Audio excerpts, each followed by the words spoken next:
Busca la satisfacción de ver morir tus vicios antes que tú. Séneca.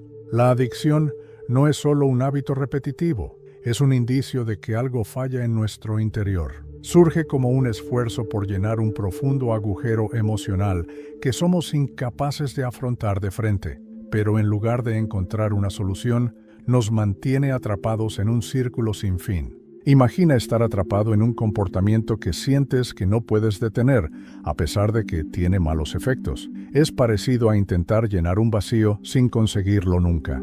Aunque sacies temporalmente este hambre, volverá con más fuerza y te exigirá más tiempo y esfuerzo, dejándote aún más perdido y agotado.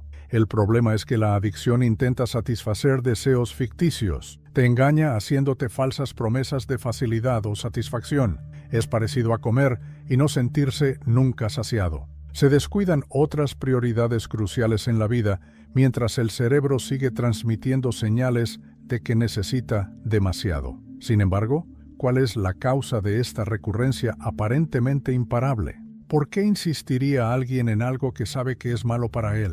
Estas acciones son esencialmente manifestaciones de una herida más profunda e invisible. ¿Se ha preguntado alguna vez por qué algunas personas parecen incapaces de superar sus adicciones, mientras que otras parecen evitarlas inexplicablemente? Uno de los problemas más complejos y difíciles a los que se enfrenta la mente humana es la adicción. Puede adoptar formas muy diversas en nuestra sociedad, como comportamientos compulsivos que ocultan un profundo vacío existencial o el consumo incontrolado de drogas. ¿La adicción es solo el resultado de una falta de fuerza de voluntad?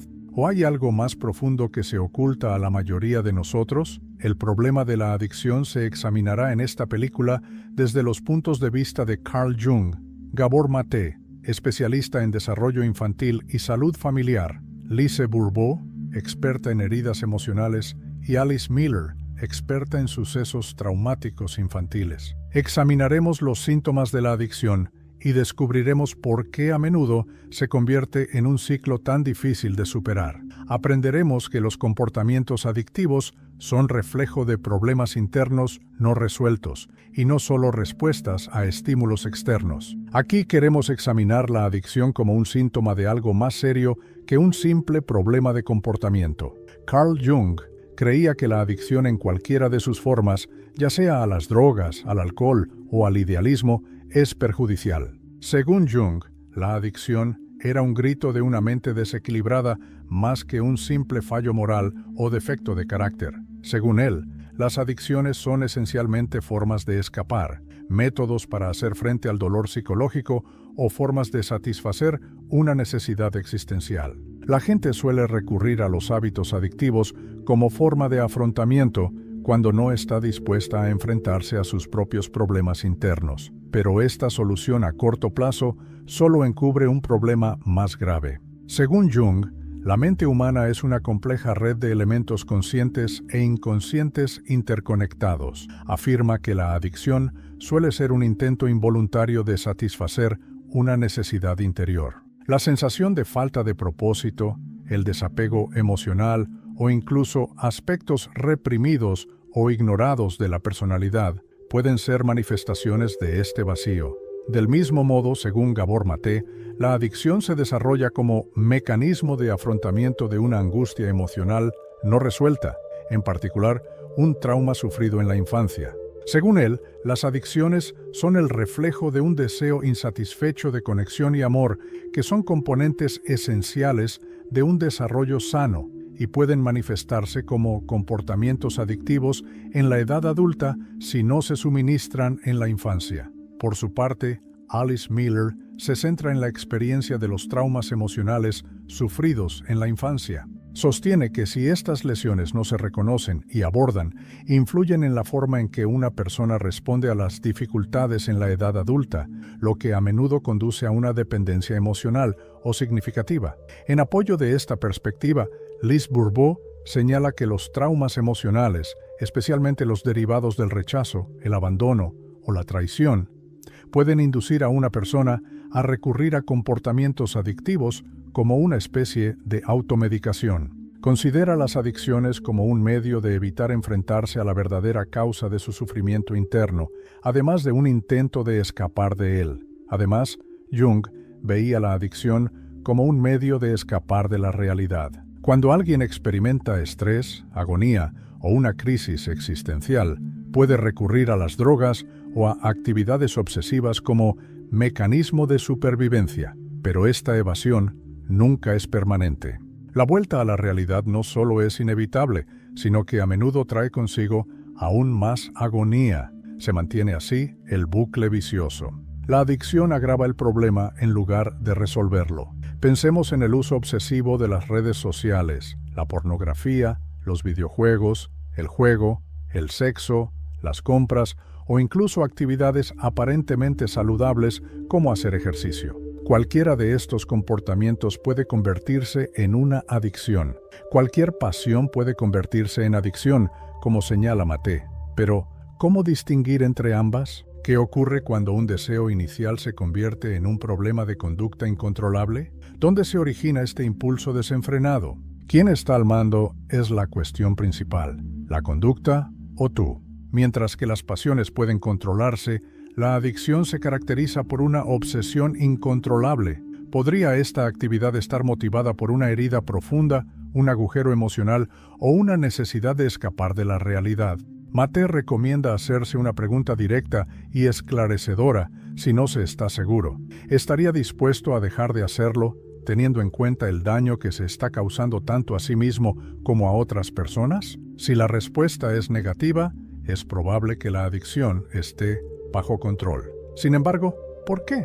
La voluntad de parar no parece ser suficiente, incluso cuando tu conciencia reconoce el daño. Esta resistencia está alimentada por algo de tu pasado que nunca has podido resolver. La verdad es obvia si reconoces que no puedes abandonar el hábito ni cumplir tu promesa de hacerlo. La adicción se está apoderando de tu vida. ¿Cuál puede ser la causa? ¿Cuáles son las cicatrices internas no resueltas que hacen que sea tan difícil enfrentarse a ellas? ¿Has desarrollado una adicción que viene ahora? La verdadera causa de esta enfermedad aún está en discusión. Una explicación más completa y precisa indica que la adicción es el resultado de la relación entre el individuo y el objeto, a pesar de las afirmaciones de algunos de que el problema es personal. Sin embargo, ¿no es esta relación en parte un esfuerzo por salvar lagunas emocionales causadas por experiencias tempranas? La adicción se produce básicamente cuando una persona intenta continuamente alterar su estado interno y su sentido de sí misma, y se vuelve dependiente de una cosa o actividad para lograrlo. Además del comportamiento, las heridas de un pasado también podrían estar en riesgo. Natasha Daushu amplía este concepto en su libro Addiction by Design, señalando que, si bien algunas personas son más propensas a la adicción que otras, también hay cosas y acciones que tienen la capacidad de exacerbarla. Esto se debe a sus cualidades distintivas, ya sean estructurales o farmacológicas, que promueven o aceleran la aparición de la adicción.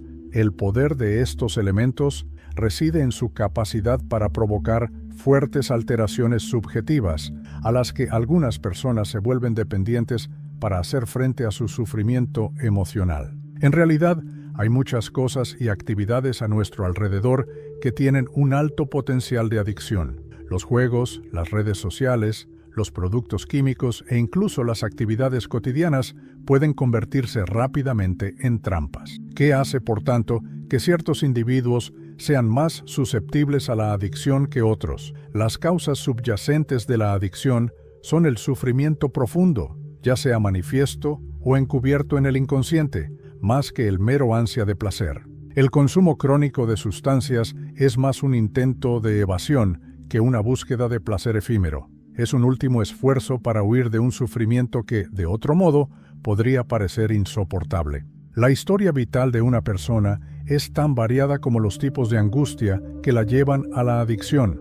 Algunas personas utilizan la adicción como una especie de automedicación para hacer frente a la ansiedad, la desesperación o las inseguridades. Otras recurren a las drogas o a hábitos obsesivos como forma de hacer frente a las presiones de sus relaciones o del trabajo. Además, Algunas personas intentan evitar la miseria provocada por la falta de dirección o la desesperación que conlleva el vacío existencial. Gabor Mate relató una historia impactante. Preguntó a un hombre de 47 años que había luchado contra la drogadicción desde que era joven por qué seguía consumiendo. La respuesta fue directa y esclarecedora: no estoy seguro. Lo único que intento es llenar un vacío en mi vida. El aburrimiento es la causa. Es una falta de concentración. Esta confesión ejemplifica el abismo interno sin fondo por el que atraviesan muchas personas. Según la experta en heridas emocionales, Lise Bourbeau, este vacío puede verse exacerbado por heridas no diagnosticadas o no tratadas, como el miedo al rechazo, la vergüenza o el abandono, que con frecuencia tienen sus raíces en la infancia. Los hábitos inconscientes creados por estos traumas hacen que las personas busquen un alivio externo para el sufrimiento interno que padecen. La adicción suele ser el resultado de un sufrimiento emocional que tiene su origen en el pasado, sobre todo en la infancia. Según Lise Bourbeau, las investigaciones indican que una fracción considerable de los drogadictos empedernidos se criaron en hogares abusivos. Creamos circunstancias en las que esta angustia se repite debido a cada herida no reconocida y no curada.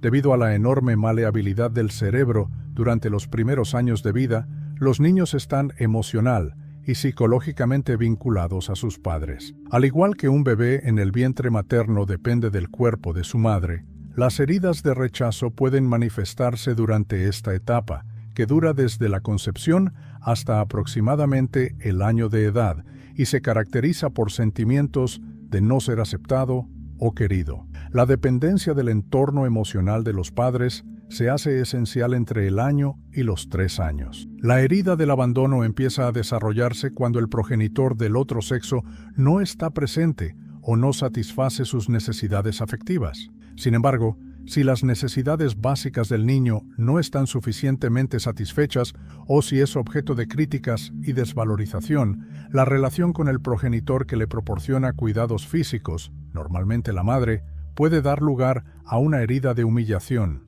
El vínculo con el progenitor del otro sexo adquiere aún más importancia entre los 2 y los 4 años. La traición puede surgir de expectativas no cumplidas o de quebrantamientos de la confianza, que pueden provocar sentimientos de dolor o desconfianza. Los casos de trato injusto, discriminación o violación de derechos pueden hacer aflorar la injusticia entre los 4 y los 6 años. Durante este periodo, los niños comprenden mejor el mundo y los encuentros con la injusticia pueden hacer que se sientan profundamente frustrados, enfadados o impotentes. El desarrollo cerebral de un niño se altera drásticamente y su dolor emocional se reprime cuando tiene una infancia desordenada y llena de numerosas heridas. Dado que afecta directamente a las partes del cerebro implicadas en las emociones, la recompensa y el control de los impulsos, este entorno tóxico no solo pone en peligro el bienestar psicológico,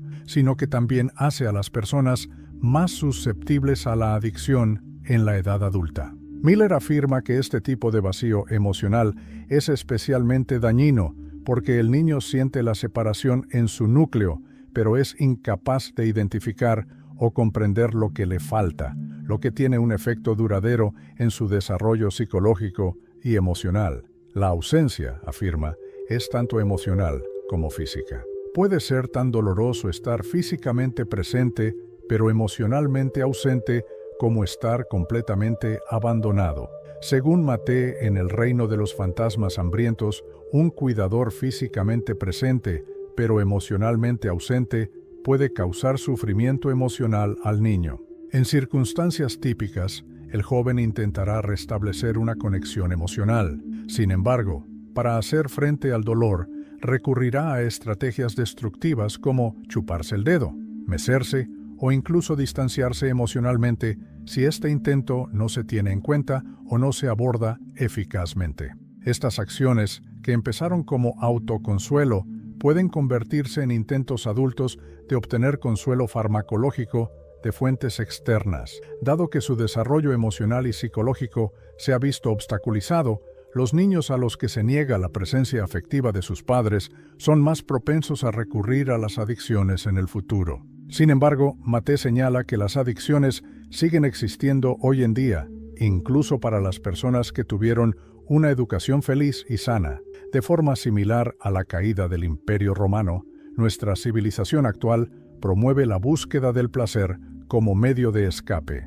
Muchas personas recurren a comportamientos adictivos como una especie de automedicación contra la desesperanza que impregna la sociedad moderna, más que por necesidad física, como resultado de la miseria causada por una visión pesimista del futuro y el deterioro social. Conocer estas relaciones nos permite ver la adicción como una reacción fundamental al sufrimiento emocional y social que moldea nuestras vidas, en lugar de solo como una decisión personal. En el mundo actual, cumplir con frecuencia implica enfrascarse en el materialismo y explotar obsesivamente el entretenimiento, las redes sociales y la tecnología para evadirse de las emociones de impotencia y vacío. De esta dinámica de creación de la tormenta social ideal ha surgido una auténtica crisis de adicción. El hombre moderno no es consciente de hasta qué punto su lógica ha sido despojada de su capacidad de sentirse en casa en el universo. Como señaló Carl Jung, toda nuestra cultura está plagada de falta de sensación de vacío. En comparación con la mayoría de los individuos, los drogadictos son más profundamente conscientes de este vacío. En nuestros vanos intentos de llenar el agujero negro espiritual, el vacío en su núcleo, en el que perdemos el contacto con nuestras almas, nuestros espíritus y esas fuentes de propósito y valor que no son ni contingentes ni pasajeras. Muchos de nosotros nos parecemos a los adictos. Este agujero se ensancha aún más por nuestra cultura consumista, que se fija en las compras, los hechos y las imágenes, dejándonos más desolados que antes de Gabor Maté, en el mundo de los fantasmas voraces. No es inesperado que tanta gente recurra a las drogas, el alcohol y las adicciones conductuales como mecanismo de supervivencia, dado el alto porcentaje de personas criadas con padres maltratadores o emocionalmente distantes y el estado corrupto de la sociedad.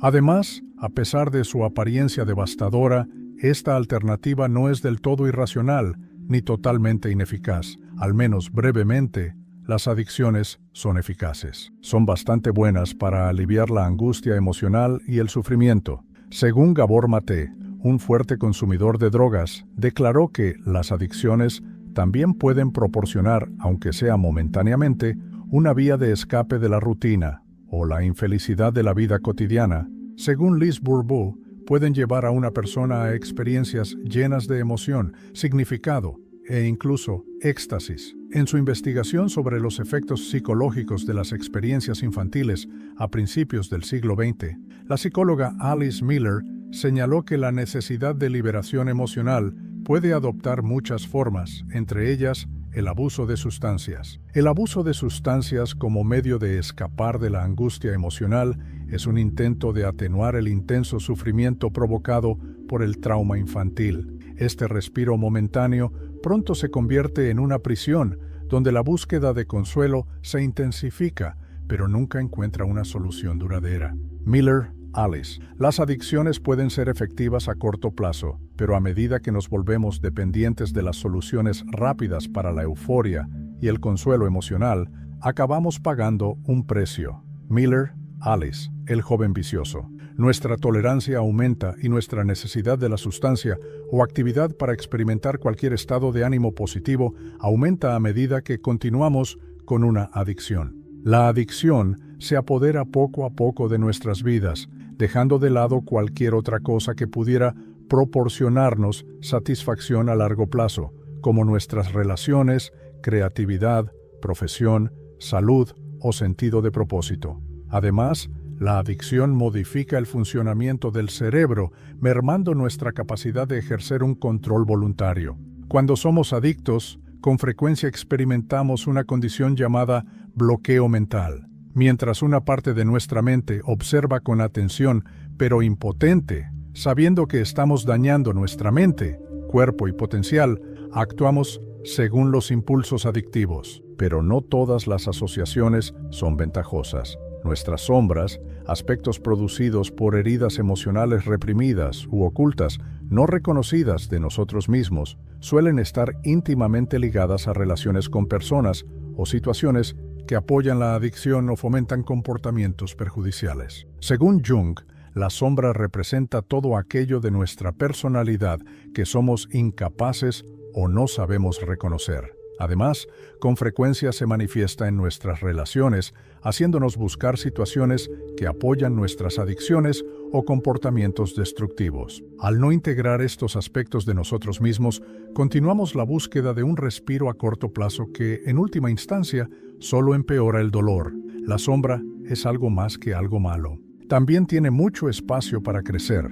Solo cuando abracemos la totalidad de nuestra psique, incluida nuestra sombra, podremos lograr la individuación. Carl Jung. Además, la máscara social que nos ponemos para ajustarnos a las expectativas externas, conocida como nuestra persona, puede hacer que establezcamos relaciones más por conveniencia y apariencia que por autenticidad.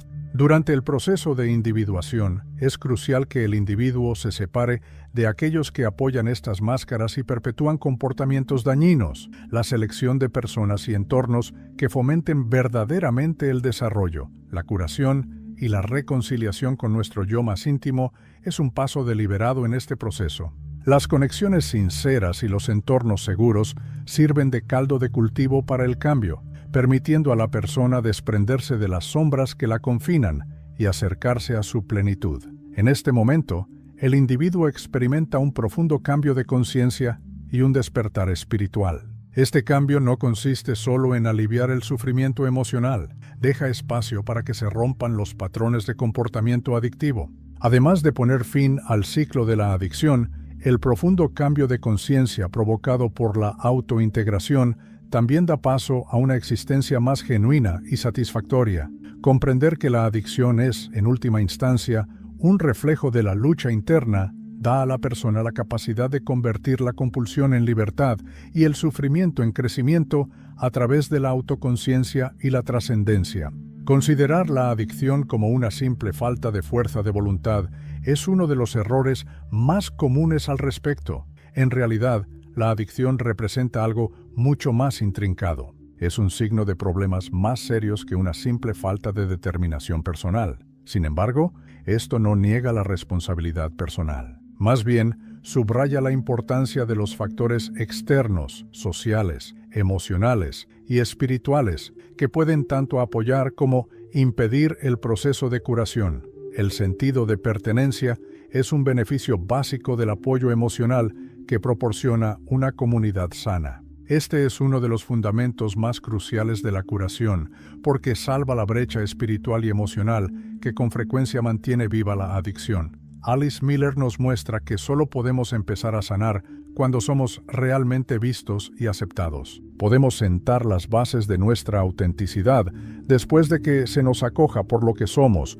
con defectos y todo. El secreto para cambiar las sombras que llevamos y, en última instancia, reintegrarlas en lo que somos es este proceso de aceptación, tanto interna como externa. Es posible superar la adicción y encontrar un nuevo propósito si se cuenta con el apoyo necesario, las agallas para examinar los propios traumas pasados y la voluntad de cambiar. La verdadera curación, según Liz Bourbeau, se produce cuando tenemos la confianza de ser quienes realmente somos, sin máscaras ni barreras.